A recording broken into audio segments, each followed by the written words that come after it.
puppy care with your puppy, it's really important that you make sure that you're using a shampoo that's safe for your puppy. Adult dog shampoo is not necessarily the one you want to use.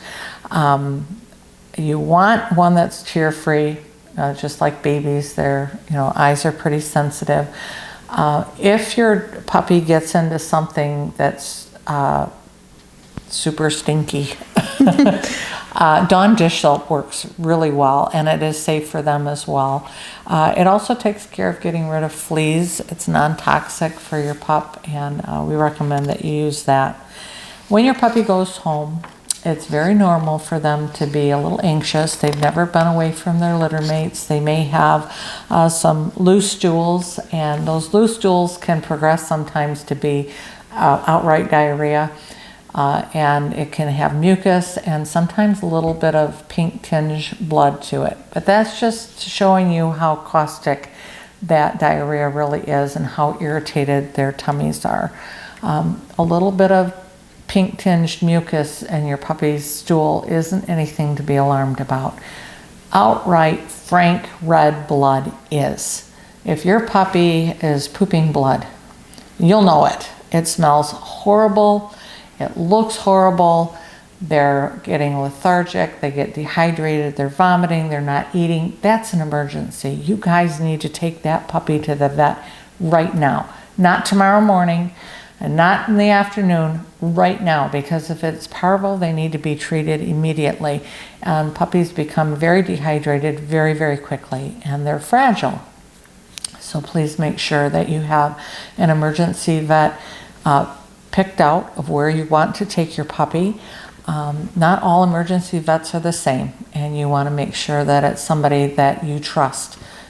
So network with your friends that live in your area and find out who they would take their dogs to, and make sure that they're not going to charge you an arm and a leg, because some of them will. They will take advantage of that situation that you're in, and sometimes tell you that the dog needs unnecessary surgery.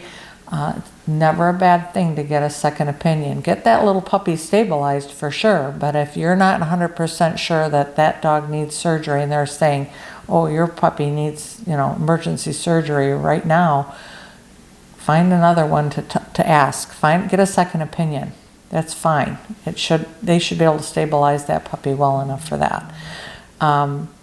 We also recommend that you get pet insurance if you have that available through your employer. A lot of employers do offer that now, and it is a big savings as opposed to getting your own policy. But you can shop around. There are a lot of different insurance companies that offer that. And AKC offers you 30 days of free pet insurance when you register your dog. Puppies don't know they can't fly.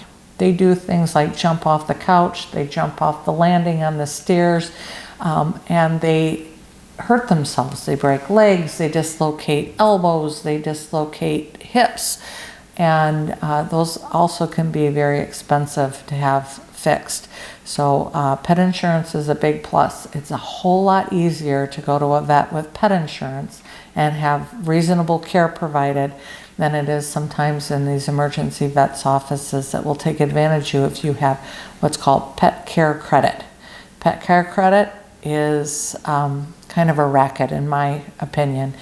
They will max you out on whatever your limit is, and maybe even charge you a few dollars more if they have to, but you pay for it for a long time.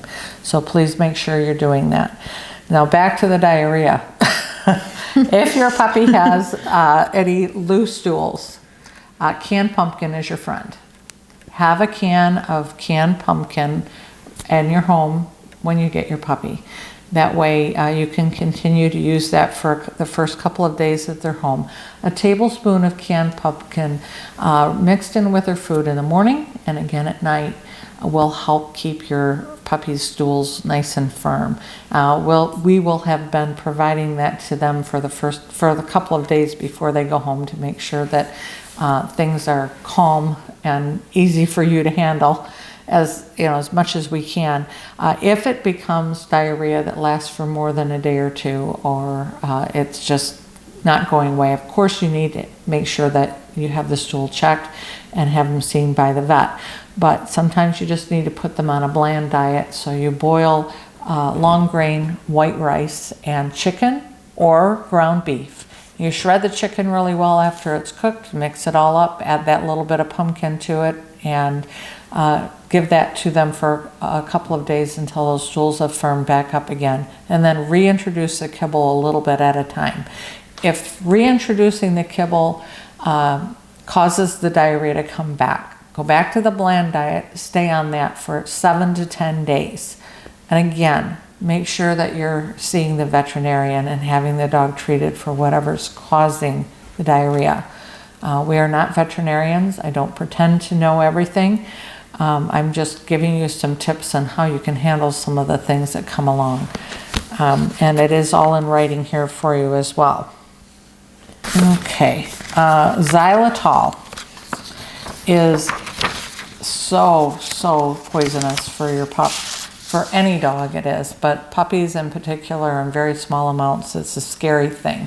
It's found in a lot more things than you think. It's not just in sugar-free gum or sugar-free breath mints, but it can be in peanut butter that's like low sugar, low fat. If they take something out, they're going to put something back in to make it taste good.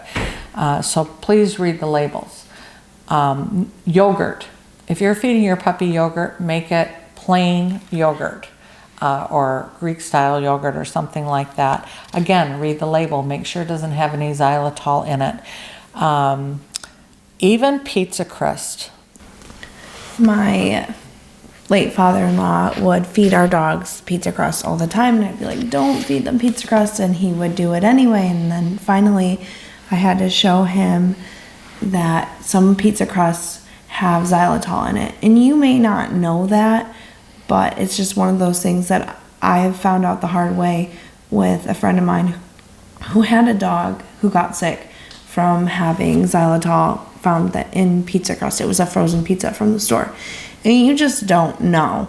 I mean, it could be something that, you know, a friend brings over and they're like, oh, can I give this to your dog? And just tell them like, no, we don't, you know, we feed our dogs food and treats and that's it.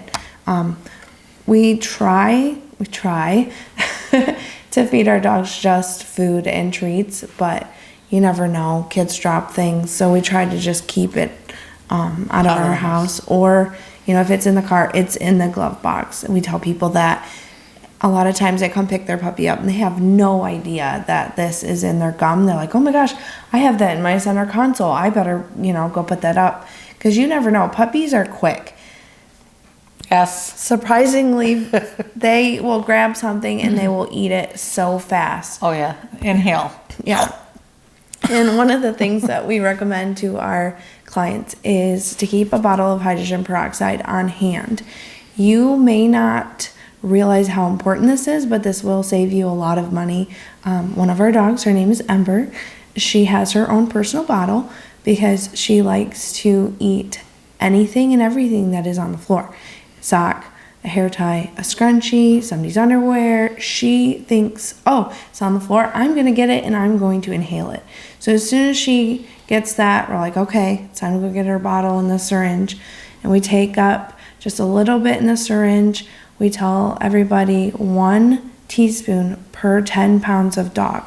So if your puppy is, say, 20 pounds, I would only recommend doing a teaspoon for starters. That will get things moving. Usually we only have to give 2 to 3 teaspoons. We never ever have to give the full dose, and you can overdose your dog on hydrogen peroxide. It can cause problems with their intestines, so we recommend just give a little bit as you go and see what happens. Take that dog outside. I recommend doing this outside because it can happen really fast. You squirt that hydrogen peroxide in and all of a sudden they're throwing up, and that sock or that pair of underwear is going to come right back up. But it will save you a trip to the vet. We've had expensive vet bills with our cat. He ate a string off of a hoodie. We didn't know, you know, a couple $1,000s later, he's fine. But now we know that we have to keep things picked up, and we have to have hydrogen peroxide on hand. It's one of the things we recommend buying before your puppy comes home. The xylitol, when they ingest it, it's an emergency. Within 30 minutes, they can be having seizures and unconscious on the floor. So please make sure that you clean that xylitol out of your house right now. And don't say we didn't warn you, because it's really, really scary stuff.